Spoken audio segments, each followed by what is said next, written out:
ഒന്ന് രാജാക്കന്മാർ അദ്ധ്യായം 18. ഏലിയായും ബാലിൻ്റെ പ്രവാചകന്മാരും. ഏറെ നാൾ കഴിഞ്ഞ് 3-ാം വർഷം കർത്താവ് ഏലിയായോട് കൽപ്പിച്ചു, നീ ആഹാബിൻ്റെ മുൻപിൽ ചെല്ലുക, ഞാൻ ഭൂമിയിൽ മഴ പെയ്യിക്കും. ഏലിയ ആഹാബിൻ്റെ അടുത്തേക്ക് പുറപ്പെട്ടു. സമരിയയിൽ അപ്പോൾ ക്ഷാമം കഠിനമായിരുന്നു. ആഹാബ് തൻ്റെ കാര്യസ്ഥനായ ഒബാദിയായെ വരുത്തി. അവൻ വലിയ ദൈവഭക്തനായിരുന്നു. ജസബൽ കർത്താവിൻ്റെ പ്രവാചകന്മാരെ വധിച്ചപ്പോൾ ഒബാദിയ 100 പ്രവാചകന്മാരെ കൂട്ടിക്കൊണ്ടുപോയി 50 പേരെ വീതം ഓരോ ഗുഹയിൽ ഒളിപ്പിച്ചു. അവൻ അവർക്ക് ഭക്ഷണപാനീയങ്ങൾ കൊടുത്ത് സംരക്ഷിച്ചു. ആഹാബ് ഒബാദിയയോട് പറഞ്ഞു, നീ നാട്ടിലുള്ള എല്ലാ അരുവികളിലും താഴ്വരകളിലും ചെന്ന് നോക്കുക. കുതിരകളെയും കോവർ കഴുതകളെയും ജീവനോടെ രക്ഷിക്കാൻ പുല്ല് കിട്ടിയെന്ന് വരാം. മൃഗങ്ങളെല്ലാം നശിച്ചു പോകാതിരിക്കട്ടെ. അന്വേഷണ സൗകര്യത്തിന് രാജ്യം 2ആയി വിഭജിച്ചു. ആഹാബ് ഒരു വഴിക്കും ഒബാദിയ വേറൊരു വഴിക്കും പുറപ്പെട്ടു. ഏലിയ ഒബാദിയയെ വഴിക്ക് വെച്ച് കണ്ടുമുട്ടി. ഒബാദിയ അവനെ തിരിച്ചറിഞ്ഞു. താണു വണങ്ങിക്കൊണ്ട് അവൻ ചോദിച്ചു, പ്രഭു, അങ്ങ് ഏലിയ അല്ലേ? അവൻ പറഞ്ഞു, ഞാൻ തന്നെ. ഏലിയ ഇവിടെയുണ്ടെന്ന് ചെന്ന് നിന്റെ യജമാനോട് പറയുക. അവൻ പറഞ്ഞു, ഈ ദാസനെ ആഹാബിൻ്റെ കയ്യിൽ കൊലയ്ക്ക് ഏൽപ്പിക്കാൻ ഞാൻ എന്തു പാപം ചെയ്തു? അങ്ങയുടെ ദൈവമായ കർത്താവാണേ, അങ്ങയെ അന്വേഷിക്കാൻ എൻ്റെ യജമാനൻ ആളയക്കാത്ത രാജ്യമോ ജനതയോ ഇല്ല. അങ്ങ് ഇവിടെയില്ലെന്ന് മറുപടി കിട്ടുമ്പോൾ അങ്ങയെ കണ്ടിട്ടില്ല എന്ന് അവൻ ഓരോ രാജ്യത്തെയും ജനതയെയും കൊണ്ട് സത്യം ചെയ്യിക്കുന്നു.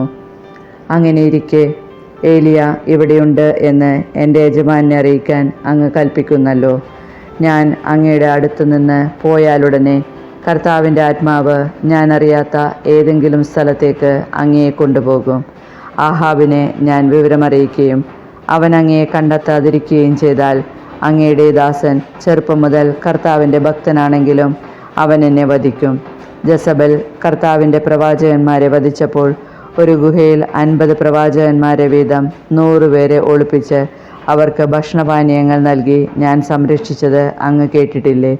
എന്നിട്ടും പോയി ഏലിയ ഇവിടെയുണ്ട് എന്ന് നിന്റെ യജമാനോട് പറയുക എന്ന് അങ്ങ് കൽപ്പിക്കുന്നു.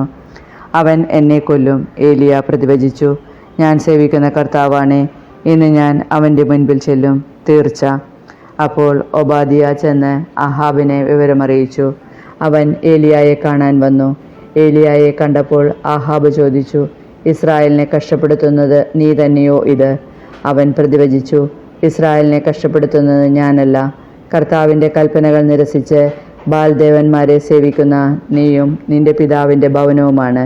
നീ ഇസ്രായേൽ ജനത്തെ മുഴുവൻ കാർമൽ മലയിൽ എൻ്റെ അടുക്കൽ വിളിച്ചുകൂട്ടുക. ജസബൽ പോറ്റുന്ന ബാലിൻ്റെ 450 പ്രവാചകന്മാരെയും അഷേരയുടെ 100 പ്രവാചകന്മാരെയും കൂട്ടിക്കൊണ്ടുവരിക. ആഹാബ് ഇസ്രായേൽ ജനത്തെയും പ്രവാചകന്മാരെയും കാർമൽ മലയിൽ ഒരുമിച്ച് കൂട്ടി. ഏലിയ ജനത്തെ സമീപിച്ച് ചോദിച്ചു, നിങ്ങൾ എത്ര നാൾ 2 വഞ്ചിയിൽ കാൽ വയ്ക്കും? കർത്താവാണ് ദൈവമെങ്കിൽ അവിടത്തെ അനുഗമിക്കുവിൻ, ബാലാണ് ദൈവമെങ്കിൽ അവൻ്റെ പിന്നാലെ പോകുവിൻ. ജനം ഒന്നും പറഞ്ഞില്ല. ഏലിയ വീണ്ടും ജനത്തോട് പറഞ്ഞു, കർത്താവിൻ്റെ പ്രവാചകന്മാരിൽ ഞാനേ ശേഷിച്ചിട്ടുള്ളൂ, ഞാൻ മാത്രം. ബാലിനാകട്ടെ 450 പ്രവാചകന്മാരുണ്ട്. ഞങ്ങൾക്ക് 2 കാളയെ തരുവിൻ. ഒന്നിനെ അവർ കഷ്ണങ്ങളാക്കി വിറകിന്മേൽ വയ്ക്കട്ടെ, തീ കൊളുത്തരുത്.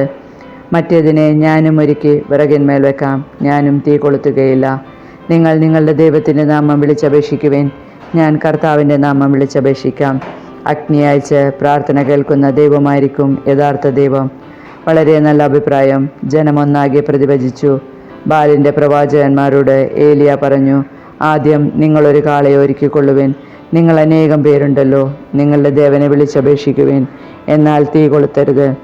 അവർ കാളയെ ഒരുക്കി. പ്രഭാതം മുതൽ മധ്യാഹ്നം വരെ ബാൽദേവ, ഞങ്ങളുടെ അപേക്ഷ കേൾക്കണമേ എന്ന് വിളിച്ചപേക്ഷിച്ചു. പ്രതികരണമുണ്ടായില്ല. ആരും ഉത്തരവ് നൽകിയില്ല. ബലിപീഠത്തിന് ചുറ്റും അവർ ഉറഞ്ഞു തുള്ളിക്കൊണ്ടിരുന്നു. ഉച്ചയായപ്പോൾ ഏലിയ അവരെ പരിഹസിച്ചു പറഞ്ഞു, ഉച്ചത്തിൽ വിളിക്കുവിൻ. ബാൽ ഒരു ദേവനാണല്ലോ, അവൻ ദിവാസ്വപ്നം കാണുകയായിരിക്കും. ദിനചര്യ അനുഷ്ഠിക്കുകയുമാവാം, യാത്ര പോയതാവാം, അല്ലെങ്കിൽ ഉറങ്ങുകയാവാം. വിളിച്ചുണർത്തേണ്ടിയിരിക്കുന്നു. അപ്പോൾ അവർ ശബ്ദമുയർത്തി വിളിച്ചു. ആചാരമനുസരിച്ച് വാളുകൊണ്ടും കുന്തം കൊണ്ടും തങ്ങളെ തന്നെ മുറിവേൽപ്പിച്ചു. രക്തമൊഴുകി. മധ്യാഹ്നം കഴിഞ്ഞിട്ടും അവർ ഉന്മത്തരായി വിളിച്ചുകൊണ്ടിരുന്നു. ബലിക്ക് സമയമായി, എന്നിട്ടും ഒരു ശബ്ദവും ഉണ്ടായില്ല. ആരും ഉത്തരം നൽകിയില്ല. ആരും അവരുടെ പ്രാർത്ഥന ശ്രവിച്ചില്ല. അപ്പോൾ ഏലിയ ജനത്തോട് പറഞ്ഞു, അടുത്തു വരുവിൻ. എല്ലാവരും ചെന്നു. കർത്താവിൻ്റെ തകർന്നു കിടന്നിരുന്ന ബലിപീഠം അവൻ കേടുപോക്കി. നിന്റെ നാമം ഇസ്രായേൽ എന്നായിരിക്കും എന്ന് കർത്താവ് ആരോട് അരുളി ചെയ്തുവോ ആ യാക്കോബിൻ്റെ പുത്രന്മാരുടെ ഗോത്രസംഖ്യ അനുസരിച്ച് അവൻ 12 കല്ലെടുത്തു.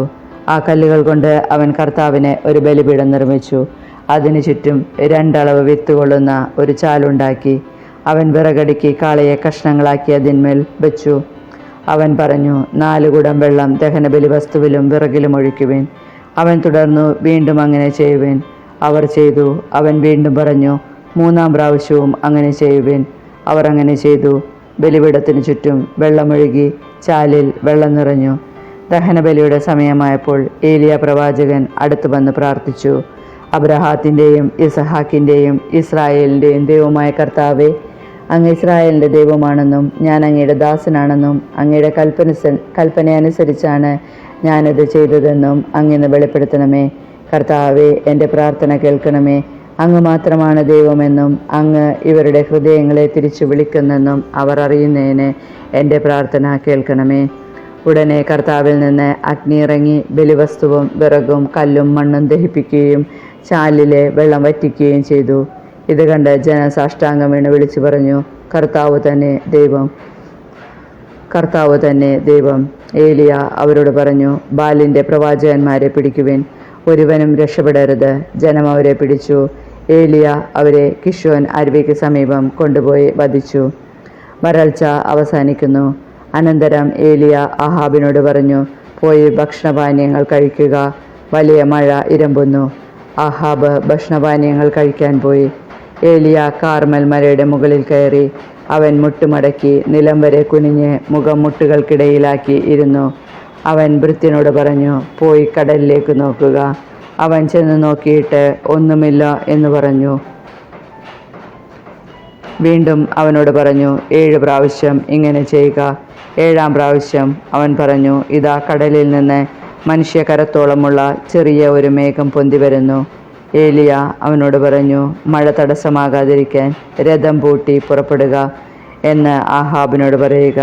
നൊടിയിടയിൽ ആകാശം മേഘാവൃതമായി കറുത്തിരണ്ടു. കാറ്റുവീശി വലിയ മഴ പെയ്തു. ആഹാബ് ജസ്രയേലിലേക്ക് രഥമോടിച്ചുപോയി. കർത്താവിൻ്റെ കരം ഏലിയാട് കൂടെ ഉണ്ടായിരുന്നു. അവൻ അരമുറുക്കി ആഹാബിന് മുമ്പേ ജസ്രേ കവാടൻ വരെ ഓടി.